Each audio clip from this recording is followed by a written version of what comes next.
Greetings, greetings, greetings. Come on in the house. Welcome home. I am so glad that you are here with us this week.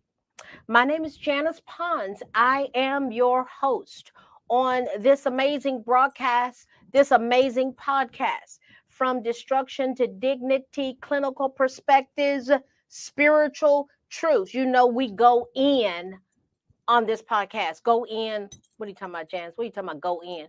We talk about everything from A to Z because there's a lot to talk about and we need to be talking about. Do you know in this nation there are folk that want to shut us down and shut us up? They don't want you to know the truth. They don't want you to know history that is accurately told. All the more reason that we need to rally together in unity and shout the truth from the mountaintop because we have a nation to save. The enemy is trying to take America down. The enemy is targeting specific groups of people as he always has. He's always done this. Target specific groups of people to keep a narrative going, to keep deception going, to keep offense going, to keep deception going on and on and on and on that you never see a way out. So therefore, you end up becoming a pawn, the PAWN of Satan.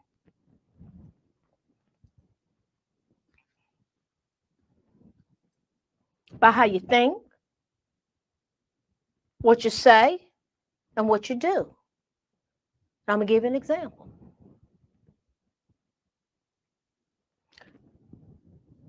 I'm gonna say this because it's easy to prove. There's been a specific target put on the backs of Black Americans. That kind of talk makes some folk uncomfortable. I get it. But if it's true, are you participating in the process of turn around and put this and put it right there? Put it right there. And allowing him to take you out with wrong thoughts. And you end up getting caught up in offense and thinking that I'm your enemy. No, I'm not your enemy. I'm not your enemy at all. You're my brother and sister in Christ. You got Christians that are so deceived and duped today, it's not even funny. They don't even understand this military flow. Last time we talked about the military, and they don't want to go there. They don't want to look at the fact that President Trump made us more safe than any president in my lifetime. They don't want to look at that. They believe the lie. He's racist. They took what the man said and twisted it. Yes, they did. It's easy to prove. It's so easy to prove. That man didn't mess around. This nation was the safest that it's ever been in my lifetime, definitely in modern times, from a military perspective. As evidenced by Barack Hussein Obama cut our military by $700 billion. I know someone said to me, well, you know, when the Democrats get in, they cut the military and the Republicans build up. Well, so President Trump, not only did he build up the military, he took care of our veterans. Our veterans were dying. They were dying. Why? They couldn't get medical care. So, yeah, I became very concerned when Senator Langford didn't back up. He was my senator, but I saw him making decisions that concerned me greatly. It was like, wait a minute, Republicans, conservative, you take care of our veterans. That, well, the lines will be longer, and there were people trying to explain to me why he made that decision. Listen. When you're a public officer, I can talk about what you're doing, particularly if you want my vote. So I was concerned, and so I pray that he and anyone else that ends up being our leaders and going to Capitol Hill, that they have backbone and stand up and stop being wishy-washy. We need our veterans taken care of. We need our military taken care of. Well, I can't even Jesus Christ, Son of the living God, have mercy. How our soldiers were sitting ducks over there in Afghanistan after all of that time. And through President Trump's policies, we went 18 months and there was not one of our soldiers that were killed. How did he do that? The same way that he brokered 4 peace treaties. Unheard of. Unheard of. But he did it. See, that's military. That's a diplomat. That's a diplomat. He went over to North Korea. He's the first one to cross that line. Well, he over there talking to the leader of North Korea. Yay! What's wrong with him talking? Imagine that. He wasn't shooting up missiles. Hello? We're talking about a strong military. We got some weak leadership. And their agenda and their platform is to make this country weak and turn us into a socialist, communist nation, and that our military is under the control of the United Nations. Are you okay with that? Donald Trump wasn't. Why is she talking about Donald Trump? Because he was a strong leader who at least wanted to keep us safe, and we had a strong defense system. Now our guys were sitting ducks. Lord have mercy. I knew. Well, he told us what was going to happen. Just like Biden announced week before last, there's going to be another pandemic. Oh, really? The next one, he said.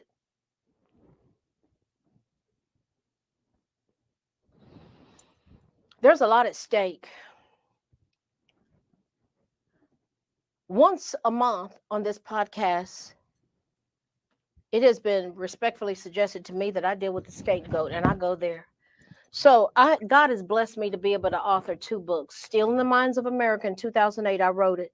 When Barack Hussein, when I first heard him speak, the Holy Spirit told me exactly what he was going to do, and he did it. He said, put it in a book. Stealing the Minds of America. This is still being ordered through Amazon. I'm still getting royalty checks from that. To God be the glory. This is a powerful book. I researched this for years. Stealing the Minds of America. You can only get it through Amazon. Thank God for the opportunity to do it. That was the first book I authored. The second book in 2000, The Scapegoat. How to find the truth beyond political affiliations. Listen, sweetheart. Listen, baby. We're way beyond Republican and Democrat, Libertarian, Independent. How to find the truth beyond political affiliations. This is a very powerful book, still being sold across the nation. And while we're at it, in terms of what I have that's patriotic and talking about the nation, Janice Pons for God and Country. This CD is really poured out from my heart, singing about my nation. I love America. I love America. So the Scapegoat, we go there once a month, and we're going to keep going there. So everything that I just said has to do with this, and it's coming straight from my book, The Scapegoat. When are we going to learn to think for ourselves? When? Do you know that the Democratic Party has always tried to keep Black Americans from thinking for ourselves? I was a dyed-in-the-wool Democrat with a black twist. You get it? Did you hear what I said? A dyed-in-the-wool Democrat with a black twist. That was American culture. And y'all know my story.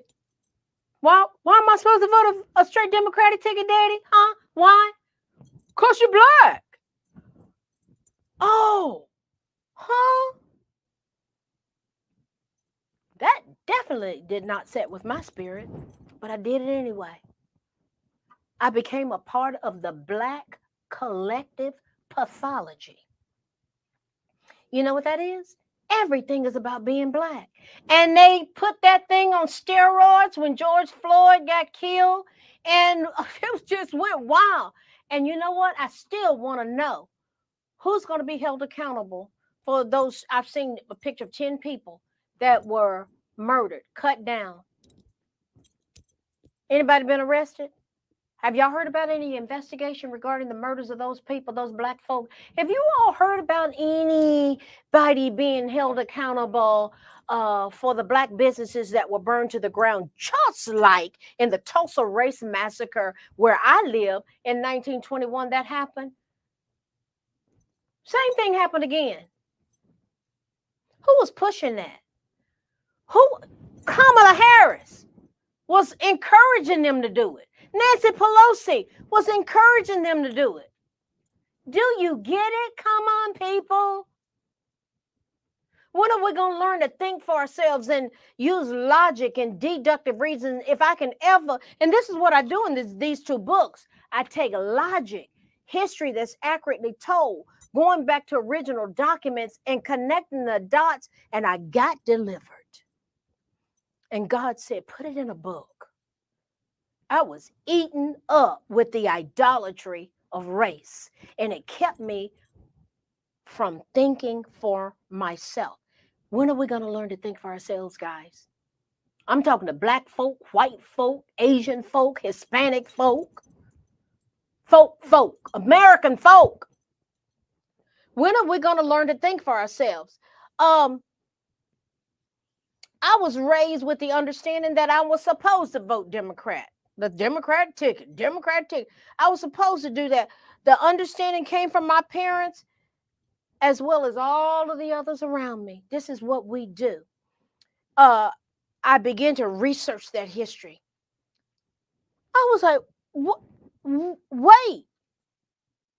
I spent months in the Harper's Weekly, which was the newspaper that was being printed during the Civil War. That shook me at my core.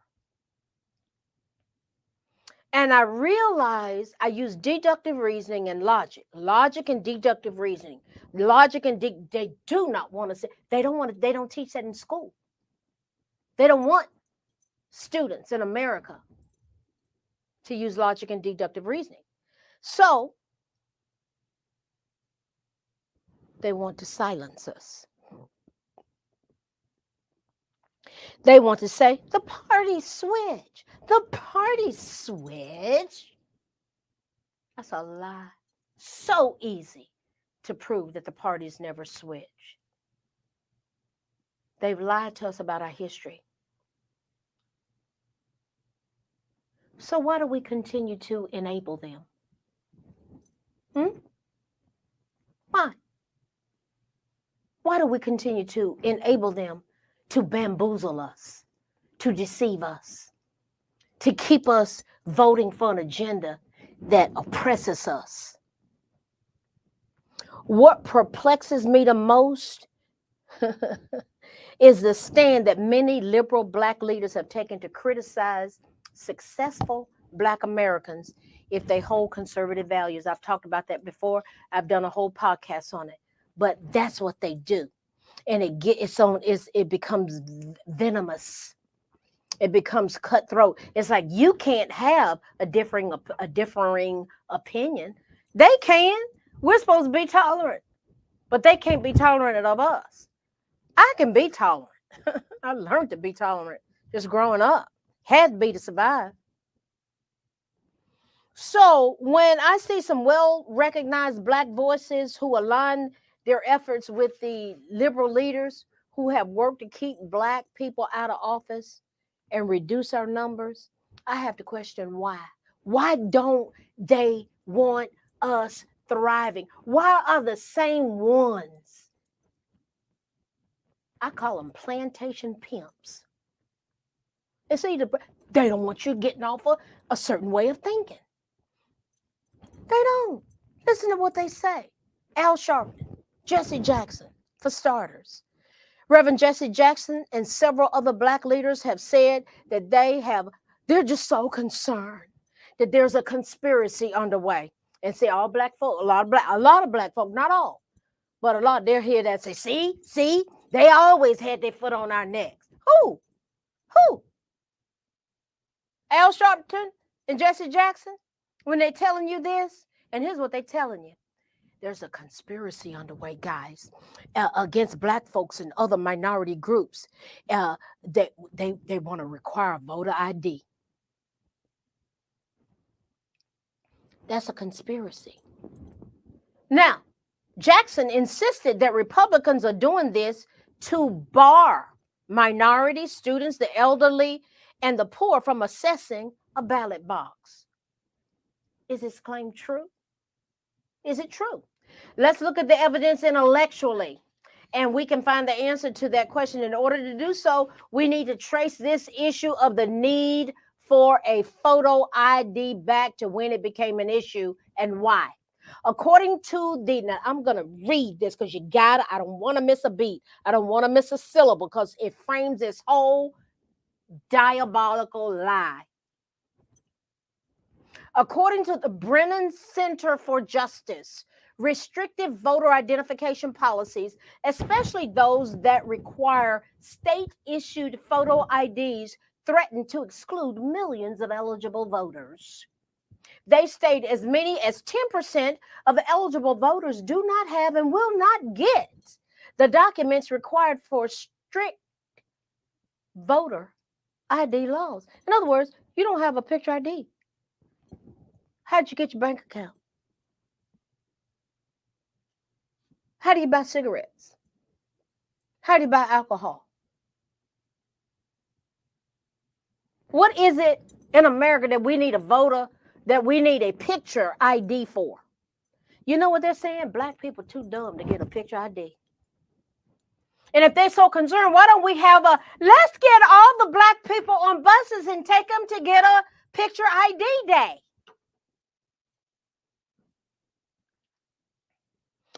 ID requirements fall hardest on people who have traditionally faced barriers at the polls, they say.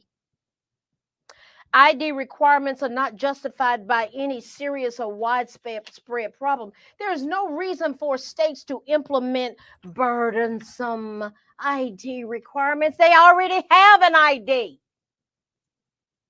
They're letting illegal aliens cross our borders without an ID and allowing them to vote. That's what they want. When are we going to learn to think for ourselves? States that do require proof of identity at the polls should permit an expansive range of proof set up for voter fraud. That's what they want. Speaking of voter fraud, let's go ahead and go there. Let's go ahead and go there. How can somebody be winning an election by landslide at 11 o'clock at night and voting stops? All the counting stops. Never happened in this nation that I'm aware of where it all stopped. Huh? That right there compromised the whole process. And they just want us to disbelieve it just didn't get compromised. John 8:44, Satan's the father of lies, and the truth has never been in him. When he speaks, he don't even speak the truth. They think we're that stupid that the voting, the votes were in, the counting stopped. Trump was ahead. Who stops counting? And then it starts back later and got pictures that said, well, that's been debunked. Those black women that were pulling out all those ballots and putting them in the machine over and over again. See, they can just say anything. That's about the liberal left. They just say anything. And we're supposed to just go, okay, what they said, and y'all sit up there and parrot those lies. When you look straight at the evidence, then all of a sudden the change is different. It's different. Have y'all seen 2,000 Mules yet? They don't want that talked about. Go see 2,000 Mules. Get it.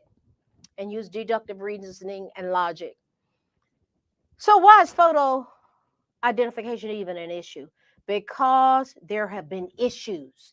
In 2008, the Association of Community Organizations for Reform, now ACORN, that was a community organizing organization. You remember when Obama had the reputation? He's a community organizer. He's a community organizer. He's a great community organizer with ACORN.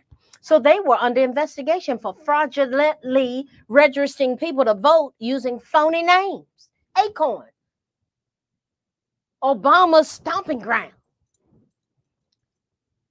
According to CNN, more than 7,000 bogus voter registration forms were filed in Lake County, Indiana. ACORN's Nevada office was simultaneously under investigation for fraudulent voter registration, even as reports of irregularities from other states began to come forward. Of the Indiana fraud, Ruth Ann Hoagland, a Republican who sits on the voting board, said all the signatures look exactly the same. Oh, there's no voter fraud. Everything on the card filled out looks exactly the same. The forms included registrations submitted to the names of the dead, and in one case, the name of a fast food restaurant, Jimmy John's. Oh, Jimmy John registered to vote. Sally Lasota, a Democrat on the board, called the forms fraudulent and said whoever filled them out broke the law. In 2012, the State Board of Elections in North Carolina revealed that that's my home state where I was born, revealed that 35,750 voters with the same first and last name and date of birth were registered in North Carolina as well as another state, and then voted in both states in the 2012 general election. That's the one where Obama won the second term. In the 2018 Florida elections, listen to this. Ooh, this is a hot one here. In the 2018 Florida elections between U.S. Senate candidates Rick Scott versus Bill Nelson, and the race for governor between Ron DeSantis, Republican, and Andrew Gillum, Democrat, there were either shenanigans or extreme incompetence. One of the two, shenanigans or extreme incompetence. Initially, both Scott and DeSantis won their respective elections by a sizable margin. However, after the votes were counted, their Democrat challengers contested the votes in both races and demanded recounts. Remember when Gillum, the black guy, who was arrested week before last for 21 counts of fraud and racketeering.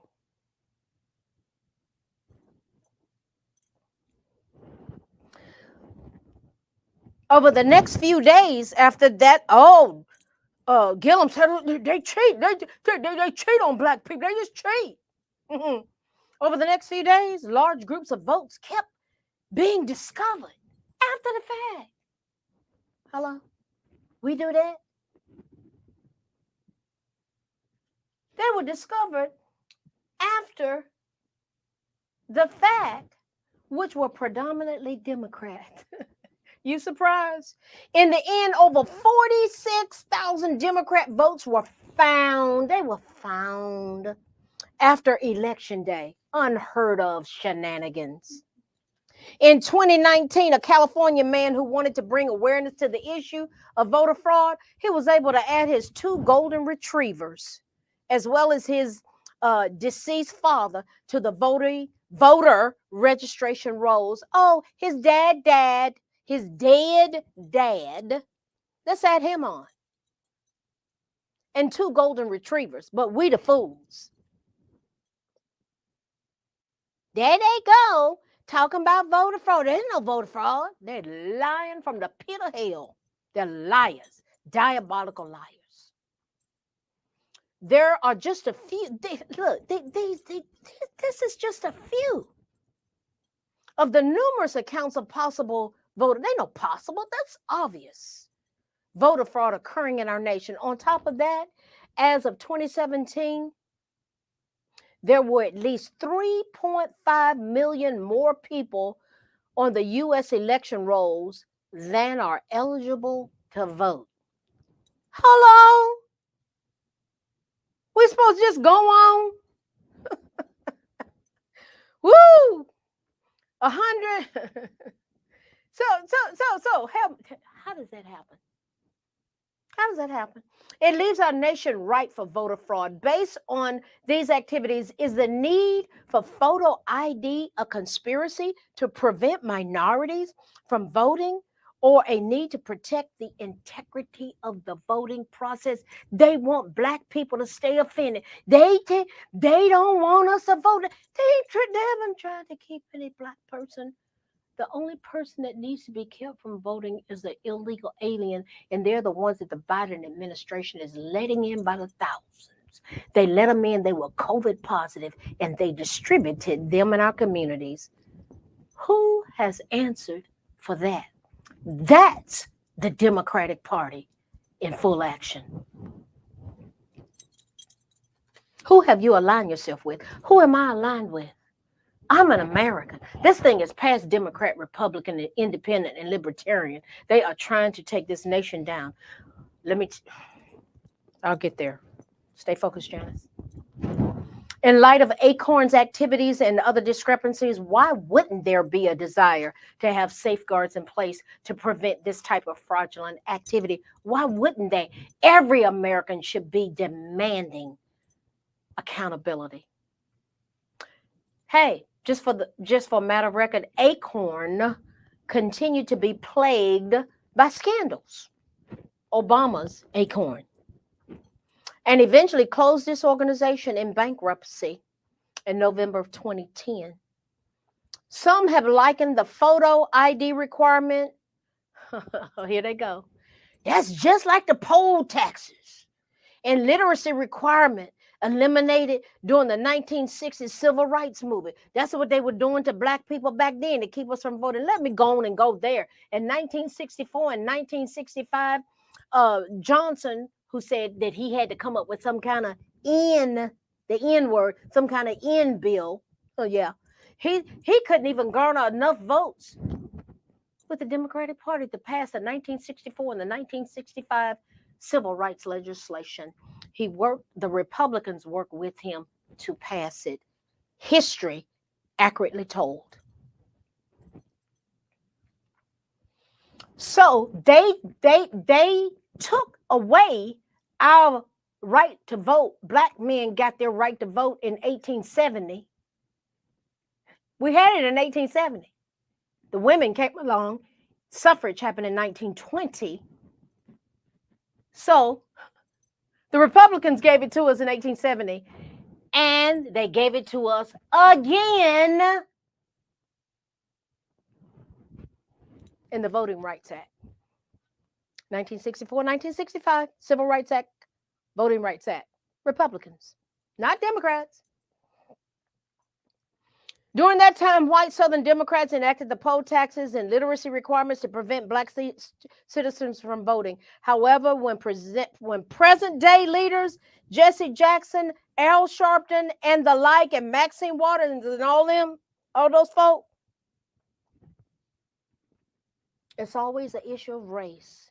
They act as if people are too dumb to get a photo ID if they need one. When are we going to learn to think for ourselves?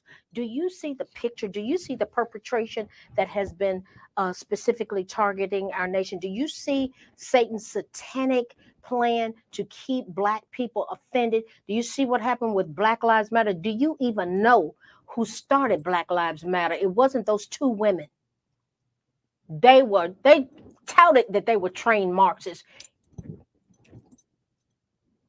Black Lives Matter was started by communist China. The same place that the pandemic started. Listen. We have got to band together. We got a country to save. We've got a country to save. They want to keep us divided, divide and conquer, want to keep us all wrapped up about race. I love my brothers and sisters, my Hispanic, my Asian, my white, My Black brothers and sisters, if you name the name of Christ, you are my brother and sister. And if you haven't gotten born again, I love you still. I love you. You know why? Because you're an American. We got a country to save. We got to take people from destruction to dignity. I have to unpack some things. I don't mind going there because I can back it up with original documents. We unpack some stuff tonight. We have got to stand up and say history that's accurately told, because there's an agenda to take us out. They do not want America to be the land of the free and the home of the brave. But I declare and I decree in the name of the Lord Jesus Christ that there is a remnant. There's a remnant that's rising. There's an army rising up to break every chain. I love you. God bless you. I'll see you the next time. Good night. We are God empowered, strength is ours, liberty, been set free, education, affirmation, dedication, information, revelation, a new name.